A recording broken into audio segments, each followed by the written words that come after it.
من فترة غياب عنكم قررت أرجع للقناة بحلقة قوية. كنت رايحة أصور في مكان اتبعتلي كتير من المتابعين، بيت مهجور في منطقة اسمها سرية محدش بيروحها. قريت عنها إنه كان بيت قديم حصلت فيه جريمة، واحدة اتقتلت فيه وهي حامل، وبيقولوا إن روحها لسه موجودة جوه الأوضة اللي فوق السلم. السلام عليكم ورحمة الله وبركاته. أهلا بيكم، وحشتوني على كل المتابعين اللي بيتابعوني. يلا نبدأ. أنا خدت الكاميرا والمعدات وقلت أدخل أصور جوه.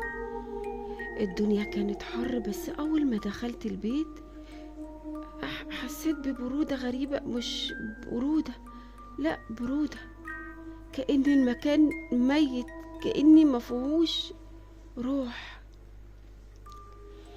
وقفت في نفس الصالة وبصيت فوق، كأن في مراية كبيرة مكسورة من النص، وفجأة شفت حاجة ورايا بتجري.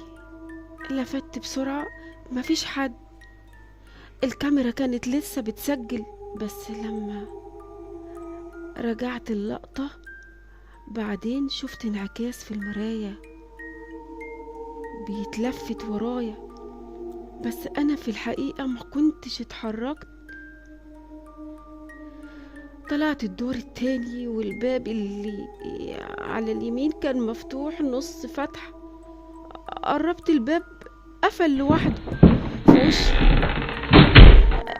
قلبي كان هينط من صدري، بس قلت عادي، ريح أو حاجة حاولت تفتحه.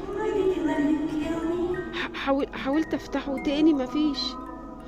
كل ما اقرب اسمع همس صدى ست كبيرة بتقول: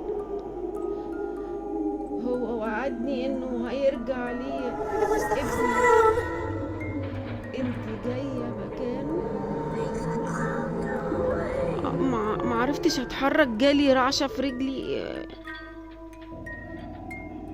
جالي احساس ان في حد بيبص لي من فتحة الباب، فتحة صغيرة كده، وحسيت بنفس سخن على رقبتي.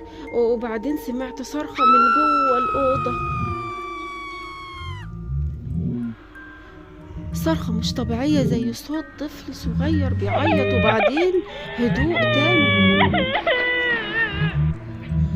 رجعت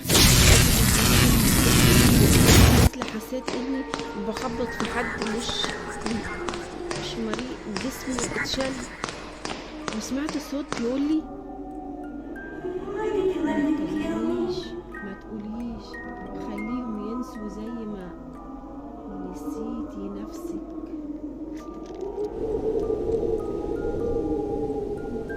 ما افتكرتش ازاي خرجت من البيت، ولا مين رجعني البيت اصلا. كل اللي عرفته اني قضيت يومين نايمة، وكل ما اقفل عيني الاقي نفسي جوه الاوضة دي تاني، اسمع نفس الصوت، نفس العياط، واصحى الاقي الكاميرا مفتوحة ومقطع جديد. انا واقفة في البيت ولسه بصور، بس المشكلة دلوقتي اني لما فتحت الكاميرا من يومين لقيت فيديو معمول من غير ما وكنت بقول فيه: انا هدى، ودي اخر قصة هحكيها، بس انا لحد دلوقتي ما قلتهاش. بس في حاجة ما قلتهاش، في حد رجع معايا من البيت ده ولسه عايش معايا. في نهاية القصة دي قصة صغيرة علشان انتوا وحشتوني. اشتركوا في القناة واعملوا اشتراك وفعلوا علامة الجرس عشان يوصل لكم كل جديد. والقصة اللي جاية قصة طويلة ومرعبة، استنوني. والسلام عليكم ورحمة الله وبركاته.